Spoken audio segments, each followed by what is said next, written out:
The CPU, short for Central Processing Unit, is like the brain of the computer, and once you understand how it works, you'll understand the computer as well. Let's remove the cover of the CPU and zoom in to see what happens inside. There are lots of different wires carrying information around the CPU. This particular CPU is called the 6502 and was used in computers like the Apple II and the Commodore 64, as well as in the original Nintendo Entertainment System.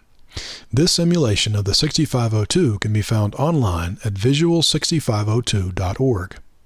In every CPU, there is a particular wire that turns on and off at a steady rate to help keep everything in sync.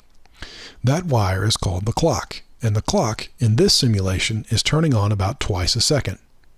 Modern CPUs are measured in gigahertz, giga meaning billion and hertz meaning times per second. So the clock in modern CPUs turns on several billion times per second. That speed is what allows CPUs to do very complicated things very quickly. However, what the CPU does during each clock tick is actually very simple and something we'll look at more in this video. For now, we'll zoom back out and put the cover back on.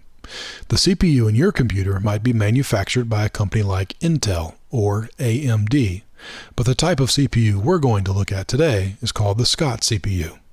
The Scott CPU doesn't actually exist except as a design in a book called But How Do It Know by John Scott.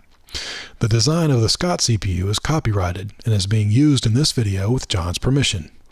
The book is available at buthowdoitknow.com. This is a great book that goes through each of the components in the CPU very slowly, without using a lot of overly technical jargon.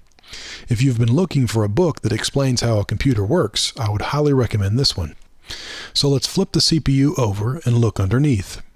You'll see a lot of pins sticking out that allow the CPU to take in information and send it back out. The CPU fits into what's known as the motherboard.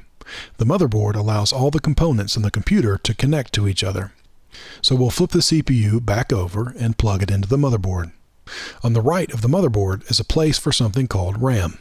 RAM is short for Random Access Memory, and it just contains all the data that is being processed by the CPU. Let's learn a little bit more about RAM by looking at how the CPU and RAM interact. For now, we'll remove the wires on the left and move the motherboard over to make room for the RAM chip. RAM consists of a list of addresses, and at each of those addresses is a piece of data. The CPU normally requests and processes each piece of data from RAM in order, one after the other. However, if the CPU is instructed to pull data out of order, it can do so. That is why it's called Random Access Memory. The data can be accessed randomly if it needs to be, although normally it's accessed in order. When the computer first starts running a program, it sends an address to RAM to begin retrieving that program. The RAM address just consists of a series of ones and zeros representing on and off wires. RAM doesn't do anything with that address though until the CPU also turns on the set or the enable wire. If the enable wire is turned on, RAM automatically sends whatever piece of data is at that address back to the CPU. That data is then processed by the CPU accordingly. Once the CPU is finished processing that piece of data, it then sends another address to RAM, turns on the enable wire, and gets the next piece of data from RAM. This process happens over and over again inside the computer. If the CPU needs to save data to RAM, it outputs an address, outputs some data, and then turns on the set wire. The RAM will then overwrite the data at that address with the new data. But what is that data inside RAM? Because it just looks like a bunch of ones and zeros. Well, it's made up of different things. Some of the most important pieces of data in RAM are the instructions. Instructions just tell the CPU to do different things. There are also numbers inside that data. These are numbers that you might want to add together, compare, or simply process in some way. Another thing, and this is kind of weird, that is in the data is addresses. At particular memory addresses in RAM, the data itself is also an address. These addresses can be used for various things. For instance, if you want to output a number to an external device, you have to know the address of that particular device. Do you want to send data to the printer, or do you want to send it to the monitor, for instance? There are also letters stored in RAM. If you want to show some text on the screen, you would actually store it as a bunch of ones and zeros in RAM. Each letter is stored as a particular combination of ones and zeros according to a character code. These character codes are arbitrary. Someone just decided that this is a lowercase a and this is an uppercase G, for instance. So that's what's actually in the data inside RAM. Now let's go back to seeing the data as just a bunch of ones and zeros. And we'll now move the RAM chip into the RAM socket on the motherboard. We'll then group the RAM addresses and data together, pull the CPU out of the motherboard, and look at what's called the instruction set of the CPU. As we saw earlier, some of the pieces of data in RAM are instructions, and each CPU has its own set of instructions that it understands. So there might be a load instruction, which loads a number from RAM into the CPU. After a couple of these load instructions, there might be an add instruction that adds these two numbers together. After an add instruction might be a store instruction, which saves the result of that addition back out to RAM to be used later on. There might also be a compare instruction after some load instructions, which compares two numbers together to see which one is larger or if they are the same. The compare instruction can be very useful when used in conjunction with what's called a jump if instruction. As we saw earlier, the CPU generally requests each piece of data from RAM in order one after the other. Sometimes, though, the programmer wants to jump to an out-of-order RAM address to process some other instructions in memory. The jump if instruction checks to see if a certain condition is true before it jumps.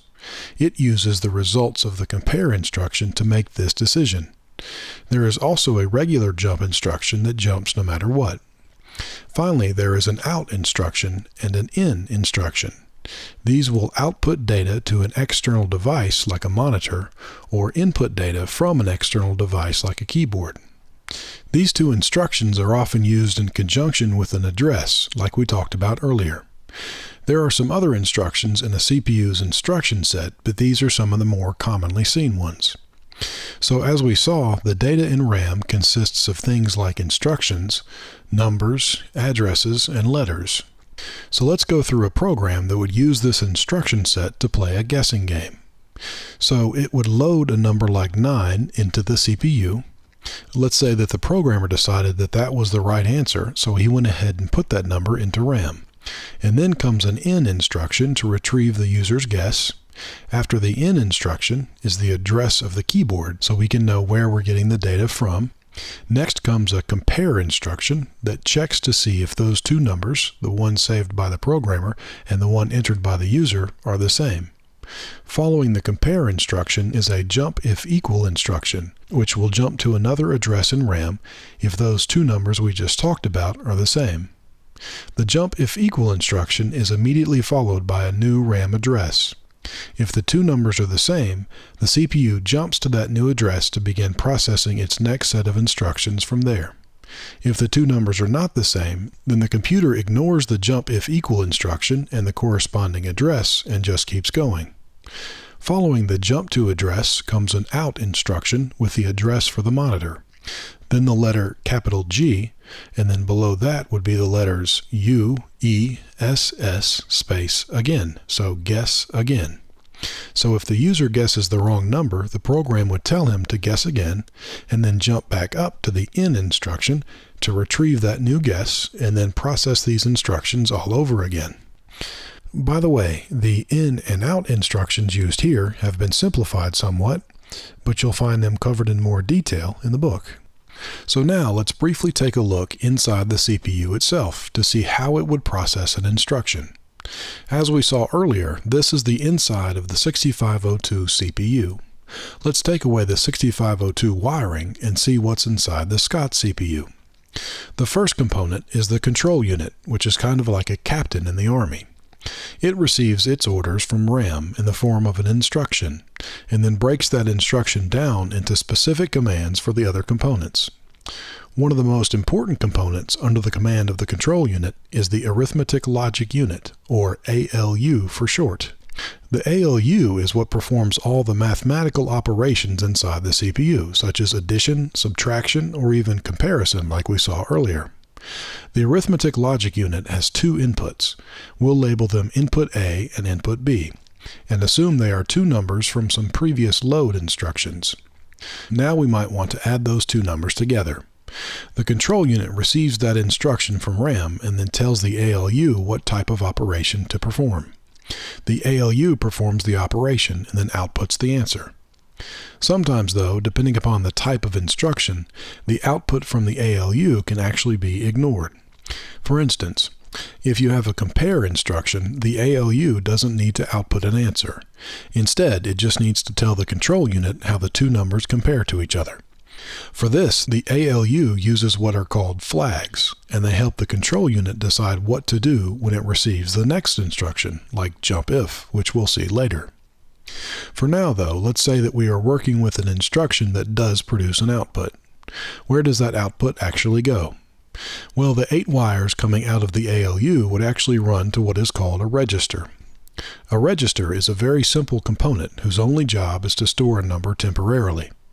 Registers act just like RAM, except they are inside the CPU, making them faster and more useful for storing a number temporarily while an instruction is being processed.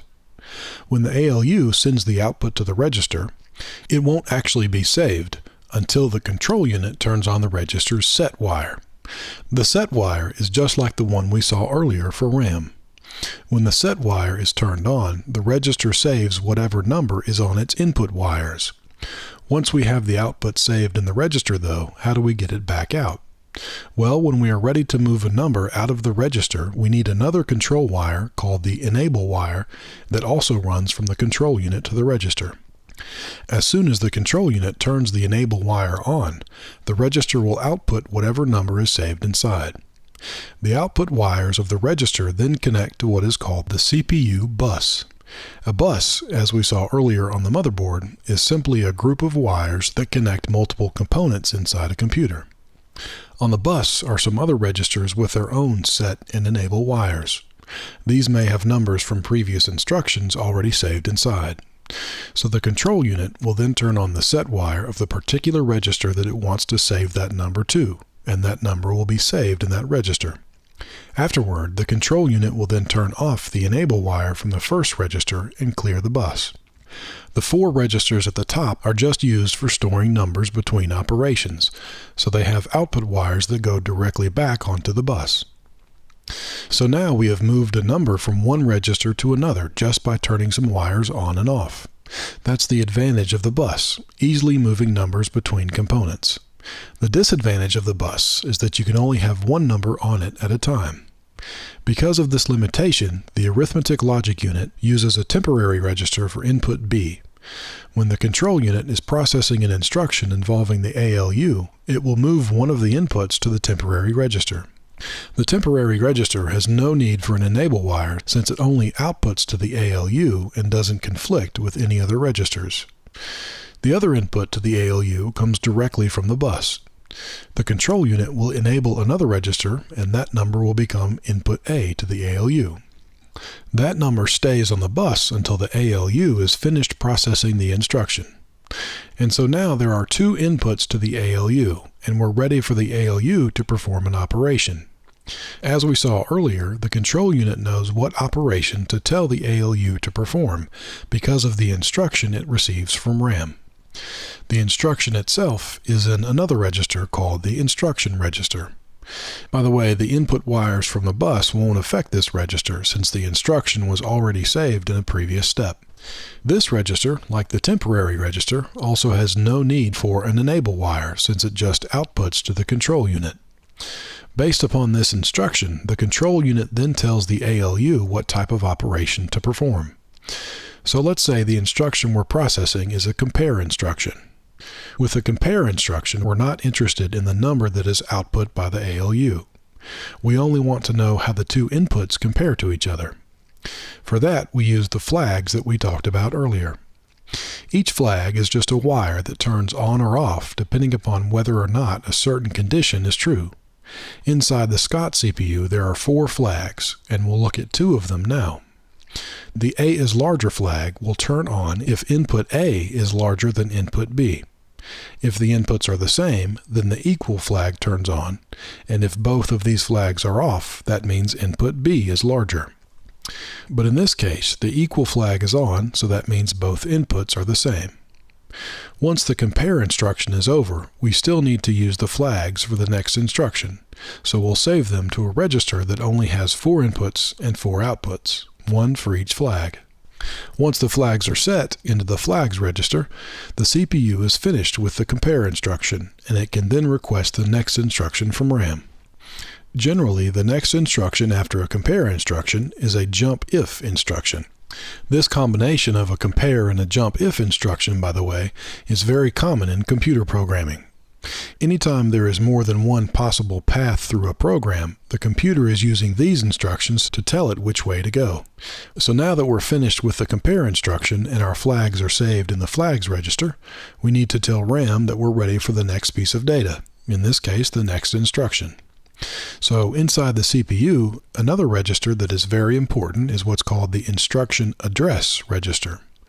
The CPU uses this register to know where the next instruction should come from in RAM. When the CPU is ready for the next instruction, it enables the instruction address register onto the bus. Eventually, the instruction address will flow to RAM, but it doesn't get there directly.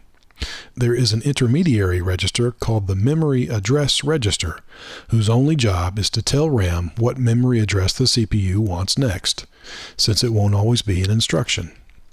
Once the instruction address is set into the memory address register, it is automatically sent to RAM since the memory address register doesn't have an enable wire. The control unit then turns on the enable RAM wire, and RAM automatically sends back the data at that address, which in this case is an instruction. That instruction is then saved in the instruction register, and the control unit begins processing it. In this case, it's a jump if equal instruction, which checks to see if the equal flag is on. It does that by running one of its wires and the equal flag wire into an AND gate. If both inputs to the AND gate are on, then the output wire turns on as well. This output wire will then trigger the jump. That jump eventually retrieves the next piece of data from RAM, which happens to be an address, and move it into the instruction address register. When the jump if equal instruction is over, the CPU then processes the instruction at that new address. At that new address may be some instructions that output the text "you guessed correctly" onto the screen, because now we know that the user guessed correctly. So we'll add the final 4 wires to our CPU, which are used to control the external devices like the monitor and the keyboard. We now have a nearly complete picture of what the SCOT CPU looks like. Data moves around inside the CPU using the bus and is stored in each register according to how that data is going to be used. Each instruction that we have seen can be processed by the SCOT CPU in about 6 clock ticks. Modern CPUs can process multiple instructions per clock tick, meaning that the computer you're using to watch this video is likely processing tens or even hundreds of billions of instructions per second. That phenomenal speed is accomplished by using more than one of each component and making sure that all the components are active as much as possible. This makes modern CPUs much more complicated than the SCOT CPU, but they are still fundamentally doing the same things as the SCOT CPU. So now let's zoom back out and we can see all the wires that run back out to the pins on the chip. On the right are the set RAM and enable RAM wires. On the top are the RAM address wires. On the bottom are the data wires that run to both RAM and the external devices. And on the left are the input-output control wires. So let's zoom back out to see the rest of the chip, and we'll put the cover back on the CPU and put it back in the motherboard. Using the ports on the left, we can now plug in the cables that connect our monitor and our keyboard. Each of these ports has an address, and that port address is what the CPU uses with an in or an out instruction. That port address, by the way, is sent using the data bus, since the address bus in this computer is only used for RAM. So we'll zoom out to see how the motherboard fits inside the computer case. In the computer case is the last component we'll look at, which is the hard drive. As soon as the power to the computer is turned off, all the data in RAM is lost, so you have to have a way to store it more permanently. For that, we use a hard drive. Inside the hard drive is a spinning disk covered in tiny magnets with a small metal arm floating above it. The arm moves around to the different parts of the disk where different data can be stored and retrieved. The disk and the arm generally move very, very quickly, but nowhere near as fast as the CPU can process data. For this reason, all the data from the hard drive must first be moved to RAM before it can be processed. So we'll put the hard drive back inside the computer and zoom out.